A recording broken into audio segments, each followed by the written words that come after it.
Hello and welcome back to my channel. My name is Samar Das and you are watching easy to India. आज की video है domain registration के ऊपर। इस video के अंदर मैं आपको दिखा दूंगा किस तरह से आप अपने कंपनी के लिए डोमेन नेम सर्च कर सकते हो, किस तरह से आप खुद ही उस डोमेन को रजिस्ट्रेशन कर सकते हो। उसके बाद मैं एक डोमेन परचेज करके आपको दिखाने वाला हूँ डैशबोर्ड के अंदर जाके क्या क्या स्टेप्स फॉलो करने होते हैं। सो ज़्यादा बात ना करते हुए आज का वीडियो स्टार्ट करते हैं। और वीडियो स्टार्ट करने से पहले मैं एक और चीज़ बता दूं कि एक वीडियो कोई स्पॉन्सर वीडियो नहीं है। तो चलिए जल्दी से हमारे कंप्यूटर स्क्रीन पे चलते हैं और इस वीडियो को स्टार्ट करते हैं।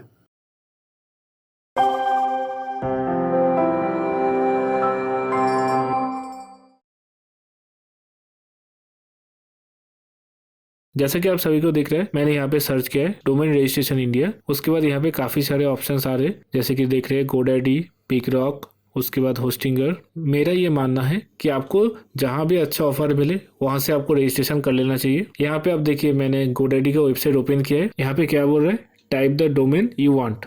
उसके बाद यहाँ पे आपको अपने कंपनी का नेम डालना है, जिस नेम से आप डोमेन रजिस्टर करना चाहते हो। तो मेरा नाम है सम्राट, तो मैं यहाँ पे एग्जाम्पल के लिख देता हूँ सम्राट ट्रेडर्स। उसके बाद मैं .in.com कुछ नहीं दे रहा हूँ, जस्ट मैं सर्च पे टैप करता हूँ। उसके बाद देखिए यहाँ पे क्या शो हो रहा है, सम्राट ट्रेडर .com अवेलेबल नहीं है, .in अवेलेबल है। यहाँ पे थोड़ा नीचे स्क्रॉल डाउन करते हैं, यहाँ पे देखिए क्या दिखा रहा है, सम्राट ट्रेडर .com अवेलेबल है। उसके बाद सम्राट ट्रेडर्स .shop अवेलेबल है और .life अवेलेबल है, .us अवेलेबल है। और साथ ही साथ यहाँ पे आपको प्राइसिंग भी शो हो रहा है, किस डोमेन का क्या प्राइसिंग पड़ेगा आपको वहाँ पे शो हो रहा है। यहाँ पे ₹1 क्यों दिखा रहा है, इस पे आप थोड़ा कंफ्यूज मत होना। आप बोलोगे .com ₹1 में मिल रहा है, ऐसा नहीं है। जैसे मैंने इसको ऐड टू कार्ट किया, अब यहाँ पे प्राइसिंग थोड़ा चेक कर लेते हैं। देखिए यहाँ पे प्राइसिंग आ रहा है 2599। तो ये क्यों हो रहा है, आप जरा ध्यान से देखिए। यहाँ पे .com का रजिस्ट्रेशन 3 साल के लिए दिखा रहा है। अगर मैंने इसको 1 साल के लिए कर दिया, आ रहा है कितना आ रहा है 949। ये तकरीबन टैक्स लेके आपको लगभग 1100 से 1200 रुपए के करीब पड़ता है। वो .com का स्टैंडर्ड प्राइस होता है। और अगर .in रजिस्टर करते हो तो उसका स्टैंडर्ड प्राइस होता है कुछ आपका 599 to 699 के अराउंड। तो ये हमने गोडैडी में चेक किया। इसके बाद हम चलते हैं अगले वेबसाइट की तरफ। जैसे कि आप सभी को देख रहे हैं, हम लोग अभी होस्टिंगर के ऊपर आ चुके हैं। उसके बाद मैं डोमेन्स पे क्लिक करता हूँ, तो देखिए यहाँ पे भी एक बड़ा सा सर्च बार दिया हुआ है। यहाँ पे आपको अपने कंपनी का नेम टाइप करना है। मैं यहाँ पे टाइप करने वाला हूँ म्यूजिक स्टोर कोलकाता। ये सब डेमो पर्पस के लिए है। तो यहाँ पे देखिए शो कर रहे हैं music store Kolkata .in available है। इसका प्राइस दिखा रहे फर्स्ट ईयर के लिए 199। तो आप कंफ्यूज मत होना, यहाँ पे अगेन ये 2 साल या 3 साल का रजिस्टर करने की बात बोलेगा। यहाँ पे नीचे आ जाएंगे, थोड़ा नीचे देखिए यहाँ पे क्या ऑप्शन आ रहा है, कोलकाता म्यूजिकल .com। ये AI जनरेटेड नेम है। उसके बाद सेम हम अब दूसरे वेबसाइट पे चलते हैं। तो बिकरॉक पे यहाँ पे सर्च बार पे हम टाइप करेंगे, तो कोलकाता टीवी हम सर्च करते हैं। तो देखिए कोलकाता टीवी .com और कोलकाता टीवी .net दोनों अनअवेलेबल है। मुझे जहां तक लगता है कोलकाता टीवी एक ऑफिशियल रजिस्टर्ड न्यूज़ चैनल है, तो हमें इसका डोमेन रजिस्टर नहीं करना चाहिए। मैं आपको आज एक डोमेन रजिस्टर करके दिखाने वाला हूँ। तो देखिए यहाँ पे होस्टिंगर पे .online के ऊपर ऑफर चल रहा है 89 रुपीज़ का। .store पे भी 89 रुपीज़ का। सेम ऑफर मैंने यहाँ पे भी देखा था, .online 99 में ऑफर चल रहा है। आपको जहाँ से मन करे आप वहाँ से डोमेन रजिस्टर कर सकते हो। मैं जबकि आपको डेमो पर्पस के लिए दिखा रहा हूँ, तो मैं एक .online रजिस्टर करने वाला हूँ, क्योंकि मुझे पता है होस्टिंगर पे ऑफर हमेशा चलता है। .online आप 103 या फिर 104 रुपए में रजिस्टर करवा सकते हो। वो हम आगे देखेंगे कि फाइनल प्राइसिंग क्या आता है। मैंने एक नेम ऑलरेडी सोच के रखा है, मैं उसी नेम को यहाँ पे ऐड करने वाला हूँ। तो चलिए जल्दी से नेम टाइप कर देते हैं, DG Grow .online। यहाँ पे मैंने .online इसलिए स्पेसिफाई कर दिया क्योंकि मुझे पता है कि ये डोमेन अवेलेबल है, इसीलिए मैंने यहाँ पे इसे .online लिख के डायरेक्टली सर्च किया। तो यहाँ पे दिखा रहा है 89 रुपीज़ फॉर फर्स्ट ईयर। हम इसको ऐड टू कार्ट करेंगे, तो मैं इसको ऐड टू कार्ट करने वाला हूँ। और इससे पहले मैं एक बात बता दूं, मैं ये बस डेमो पर्पस के लिए कर रहा हूँ। तो इसमें किसी कंपनी का कोई स्पॉन्सरशिप नहीं है, और ना ही इससे मैं कोई आगे चल के कोई कंपनी रजिस्टर करने वाला हूँ, और ना ही ये डोमेन बहुत लंबे समय के लिए मेरे पास रहने वाला है। जैसे इसका एक्सपायर हो जाएगा उसके बाद मैं इस डोमेन को छोड़ दूंगा। आई होप इसे किसी कंपनी को कोई दिक्कत नहीं होगी। मैंने देखा है इंटरनेट पे इस तरह नेम के ऑलरेडी बहुत सारे कंपनी है, तो ये एक लीगल डिक्लेरेशन की तरह आप मान सकते हो। उसके बाद देखिए यहाँ पे मैंने ऐड टू कार्ट किया। यहाँ पे अभी भी दिखाई हम कार्ट पे आ चुके हैं, अभी भी 89 रुपीज़ ही दिखा रहा है, क्योंकि जैसा कि मैंने आपको बताया यहाँ पे ऑफर चलता है। आप कभी भी .online और .store को होस्टिंगर से 89 रुपीज़ प्लस टैक्स में खरीद सकते हो। चलिए जल्दी से कंटिन्यू पे टैप करते हैं और आगे बढ़ते हैं। तो यहाँ पे देखिए बोल रहा है क्रिएट एन अकाउंट। तो देखिए यहाँ पे क्या बोल रहे हैं, एक अकाउंट क्रिएट करने के लिए बोल रहे हैं। यहाँ पे आपको अपना एक email ID ऐड करना है।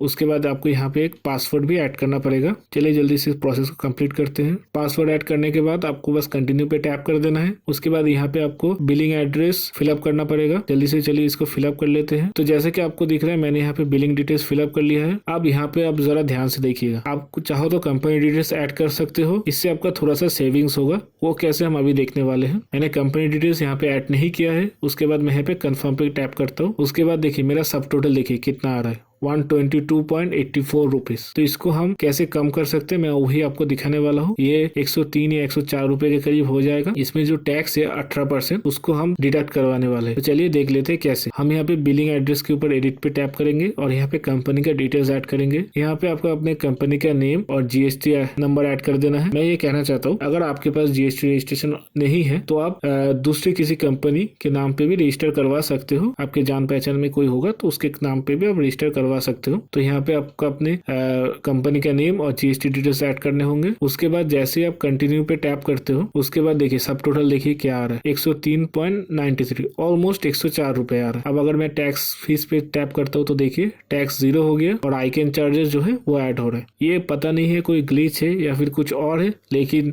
ये गोडैडी में भी होता है, होस्टिंगर पे भी होता है और भी बड़े बहुत सारे जो रजिस्टर्ड है उनमें ये प्रॉब्लम आता ही है। तो ये कोई ग्लिच है या फिर कुछ और है मुझे नहीं पता, मैं इस पे ज्यादा ध्यान नहीं दूंगा। तो चलिए आगे बढ़ते हैं। उसके बाद यहाँ पे देखिए मल्टीपल पेमेंट ऑप्शंस अवेलेबल है। हम यहाँ पे यूपीआई के थ्रू पेमेंट करने वाले हैं। यहाँ पे मैं पेमेंट करने से पहले आपको एक और बात बता दूं, जैसे मैं यूपीआई पे सबमिट पेमेंट पे टैप करता हूँ उसके बाद यहाँ पे आपका एक फोन नंबर मांगेगा। उसके बाद यहाँ पे आपका यूपीआई आईडी मांगेगा। आप यूपीआई का नंबर और यूपीआई आईडी दे दो। उसके बाद जैसे आप कंटिन्यू पे टैप करते हो तो यहाँ पे देखिए क्या शो हो रहा है, यूपीआई ऑटो पे पेमेंट। इसका क्या मतलब हुआ, तो यहाँ पे आपको थोड़ा ध्यान रखना है। यहाँ पे ऑटो पे एक्टिवेट हो जाता है। आप अगर कोई भी डोमेन रजिस्टर करते हो तो होस्टिंगर पे ये ऑटो पे एक्टिवेट हो जाता है। इसको आप डैशबोर्ड से डिसेबल कर सकते हो। आप डैशबोर्ड से अगर ऑटो रिन्यूअल को डिसेबल कर देते हो उसके बाद ये आपका ऑटोमेटिकली रिन्यू नहीं होगा और आपका पेमेंट जो है वो नहीं कटेगा। आपका बस पहला इंस्टॉलमेंट जो है, मतलब मान लीजिए यहाँ पे 104 रुपए वही मेरे बैंक से कटेगा और बाकी का जो पेमेंट है मतलब वो जो 2913 दिख रहा है अगले साल का, वो जब रिन्यूअल का टाइम आएगा तभी ये काटने का कोशिश करेगा। अगर आप ऑटो पे डिसेबल कर देते हो उसके बाद ये कोई ट्राई नहीं करेगा, आपका कोई पेमेंट नहीं कटेगा। उसके बाद पेमेंट खत्म होने के बाद आपको कुछ इस तरह के एक पेज पे लेके आ जाएगा। क्या दिखा रहा है, great news, your domain grow.online is now secure, ready to go online. उसके बाद इस पेज पे लेके आ रहा है। यहाँ पे बोल रहा है आपको चाहो तो यहाँ से होस्टिंग परचेस कर सकते हो 69 रुपीज पर मंथ में। मुझे यहाँ से होस्टिंग परचेस नहीं करना, मैं बाद में आपको दिखा दूंगा कि होस्टिंग कैसे परचेस कर सकते हैं और उसके बाद किस तरह से उसको अपने डोमेन अकाउंट के साथ कनेक्ट कर सकते हैं। उसके बाद मैं डोमेन्स पे डायरेक्टली टैप करता हूँ। उसके बाद ये देखिए यहाँ पे हम आ गए हैं, ये हमारा डोमेन का डैशबोर्ड है। उसके बाद आप यहाँ पे देखिए स्टेटस एक्टिव और एक्सपायरी डेट आप देख लीजिए। उसके बाद हम मैनेज पे टैप करेंगे। नाउ यहाँ पे आप ध्यान से देखिए, यहाँ पे देखिए क्या लिखा रहा है, पेंडिंग वेरिफिकेशन। उसके बाद देखिए ऑटो रिन्यू, ये वही है जिसको आपको डिसेबल करना चाहिए। उसके बाद है प्राइवेसी प्रोटेक्शन, उसके बाद है transfer lock. Now privacy protection क्या होता है कि मैंने यहाँ पे जो भी बिलिंग डिटेल्स सबमिट किया है, जो name, email ID, phone number मैंने यहाँ पे दिया है होस्टिंगर को, वो डिटेल्स बाहर नहीं लीक होना चाहिए। उसी के लिए होता है प्राइवेसी प्रोटेक्शन। तो कोई भी थर्ड पार्टी मेरे डेटा को एक्सेस नहीं कर सकता। उसके बाद यहाँ पे नीचे आता है ट्रांसफर लॉक। ट्रांसफर लॉक क्या होता है, अगेन अगर मान लीजिए मैंने आज होस्टिंगर से रजिस्टर किया है, कल को मेरा मन करता है कि मुझे गोडैडी या फिर बिग रॉक में इसे ट्रांसफर करना है या फिर किसी भी और दूसरे बड़े रजिस्टर में ट्रांसफर करवाना है, तो उसी के इसमें मुझे ऑथराइजेशन कोड और ये ट्रांसफर लॉक की जरूरत पड़ेगी। ट्रांसफर लॉक को आपको डिसेबल करना होगा किसी भी ट्रांसफर से पहले और ऑथराइजेशन कोड को आपको यहाँ से कॉपी करके नए रजिस्टर में पेस्ट करना होगा। वो हम आगे कभी एक ट्यूटोरियल वीडियो बना के उसमें देख लेंगे किस तरह से एक डोमेन एक रजिस्टर से दूसरे रजिस्टर में ट्रांसफर किया जाता है। उसके बाद मैं आपको सजेस्ट करूंगा आप ट्रांसफर लॉक को कभी भी डिसेबल मत करना जब तक आपको ट्रांसफर ना करना हो, ठीक है। ये अनऑथराइज ट्रांसफर को भी रोक देता है। उसके बाद आप नीचे देखोगे डीएनएस और नेम सर्वर के ऑप्शन में, ये देखिए यहाँ पे मुझे एडिट करने का ऑप्शन नहीं दे रहा है। क्यों नहीं दे रहा है, क्योंकि ऊपर दिखा रहा था वेरिफिकेशन पेंडिंग। तो इसके बारे में हम थोड़ी देर बाद बात करेंगे। उसके बाद देखिए यहाँ पे क्या है, कॉन्टैक्ट इन्फॉर्मेशन। कॉन्टैक्ट इन्फॉर्मेशन में वही सब कुछ होता है जो हमने पहले एंटर किया है, नेम, एड्रेस, आपका कंपनी का details, email ID, phone number, यही सब कुछ होगा। उसके बाद यहाँ पे जो वेरीफाई और ईमेल एड्रेस बोल रहा है, इसको क्या करना होगा, तो वेरिफिकेशन पेंडिंग। ये क्यों बोल रहा है, क्योंकि जब भी आप कोई नया डोमेन रजिस्टर करते हो आपके रजिस्टर की तरफ से आपके पास एक ईमेल आता है, उस पे आपको टैप करके ये बताना होता है हाँ ये ईमेल इसी डोमेन को रजिस्टर करने के लिए मैंने यूज किया है। काइंड ऑफ कह सकते हो ओटीपी वेरिफिकेशन की तरह ही होता है आपका। अगर आप इसको वेरिफिकेशन को कंप्लीट नहीं करते हो तो उस केस में आपका डोमेन लॉस्ट हो सकता है। जल्दी से चलिए ईमेल को खोलते हैं, इनबॉक्स को, और चेक करते हैं। ये मैंने इनबॉक्स ओपन कर दिया और यहाँ पे देखिए होस्टिंगर की तरफ से आया है important verify your contact information. आपको कुछ नहीं करना है, आपको बस इस लिंक के ऊपर क्लिक कर देना है ताकि आपका जो डिटेल्स है वो वेरीफाई हो सके। अगर आप वेरिफिकेशन को 15 दिन के अंदर अंदर कंप्लीट नहीं करते हो तो आपका डोमेन जो है वो लॉस्ट हो सकता है। उसके बाद रिट्रीव करने के लिए आपको होस्टिंगर के साथ बात करना होता है। काफी सारे रजिस्टर ऐसा भी होता है जो रिट्रीव करने के लिए आपको एक्स्ट्रा चार्ज भी करता है, तो उस केस में आपको पे करना हो सकता है। तो मेरा ये कहना है जब भी आप कोई डोमेन रजिस्टर करो उसके बाद ये डोमेन वेरिफिकेशन प्रोसेस जल्दी से जल्दी कंप्लीट कर लो। आपको कुछ नहीं करना है, आपको बस यहाँ पे लिंक पे टैप कर देना है। तो देखिए यहाँ पे क्या बोल रहे हैं, email your email verification is successful, thank you. उसके बाद आपको कुछ नहीं करना है, उसके बाद आपको इसको काट देना है और हम डैशबोर्ड पे चल के इसको रिफ्रेश करते हैं। नाउ देखिए यहाँ पे मेरा नेम सर्वर का एडिट ऑप्शन भी अनलॉक हो गया है। उसके बाद यहाँ पे डोमेन का स्टेटस भी एक्टिव हो गया। अभी मैं नेम सर्वर को एडिट कर सकता हूँ, तो एडिट पे टैप करते हैं। नाउ ये नेम सर्वर क्या होता है, नेम सर्वर आपका वो सर्वर का लिंक होता है जहाँ पे आपका होस्टिंग अकाउंट। अगर मैंने अपना होस्टिंगर से परचेस किया होता तो मुझे नेम सर्वर चेंज करने की कोई जरूरत नहीं होती। लेकिन जबकि मैं थर्ड पार्टी यूज करने वाला हूँ तो आपको यहाँ से चेंज करना होगा। तो देखिए यहाँ पे यूज होस्टिंगर नेम सर्वर और यहाँ पे नीचे ऑप्शन है चेंज नेम सर्वर।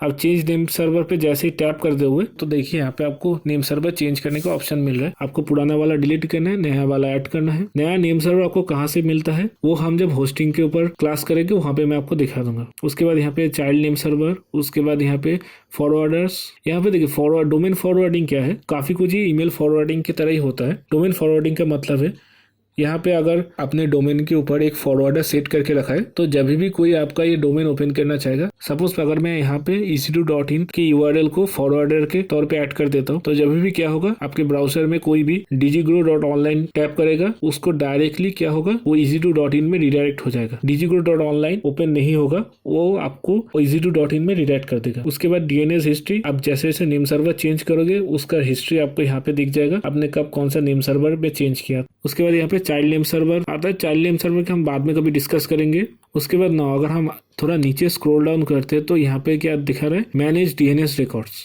तो हमें इसके बारे में अभी डिस्कशन हम नहीं करने वाले। हमारा जो बेसिक cPanel का कोर्स चल रहा है उसके अंडर हमारा मैनेज DNS रिकॉर्ड्स का एक क्लास आएगा। उसके अंदर मैं आपको दिखा दूंगा कि DNS रिकॉर्ड्स क्या होता है। यहाँ पे मैं शॉर्ट में थोड़ा बता दूं, जब यहाँ पे आपका नेम सर्वर कनेक्ट है होस्टिंगर अकाउंट के अंडर ही, इसीलिए आपको यहाँ पे ये मैनेज DNS रिकॉर्ड्स दिख रहे हैं। कल को जब मैं यहाँ का नेम सर्वर चेंज कर दूंगा उसके बाद ये DNS रिकॉर्ड्स यहाँ पे नहीं रहेगा। इसके बाद क्या होगा, ये DNS रिकॉर्ड जिस सर्वर के ऊपर मेरा होस्टिंग चलेगा उसी सर्वर से मैं ये DNS रिकॉर्ड्स मैनेज कर सकता हूँ। ये जब होस्टिंग का क्लास आपका होगा आगे उसके अंदर मैं आपको दिखा दूंगा। उसके बाद यहाँ पे देखिए क्या है, डोमेन ओनरशिप। यहाँ पे बेसिकली आपका जो भी रजिस्टर किया है आपने डेटा, आपका नेम, एड्रेस, कंपनी का डिटेल्स, वही सब कुछ है। तो आज के लिए बस इतना ही। यहाँ पे हमने पूरा देख लिया डोमेन कैसे रजिस्टर करना है, कैसे एक नेम को सर्च करना है और किस तरह से हम डोमेन को रजिस्टर करने के बाद वेरिफिकेशन भी कंप्लीट करते हैं, वो सब हमने आज के वीडियो में देख लिया। तो इसी के साथ ही आज का क्लास खत्म करते हैं। आगे की क्लास में मैं आपको दिखा दूंगा होस्टिंग कैसे परचेज करना है, होस्टिंग को डोमेन के साथ किस तरह से कनेक्ट करना है और साथ ही आपका जो बेसिक cPanel का कोर्स है वो साथ साथ वीडियोस आता रहेगा। अगर आप लोगों को हमारा वीडियोस अच्छा लग रहा है तो प्लीज़ लाइक, शेयर और सब्सक्राइब करना ना भूलें। Thank you for watching.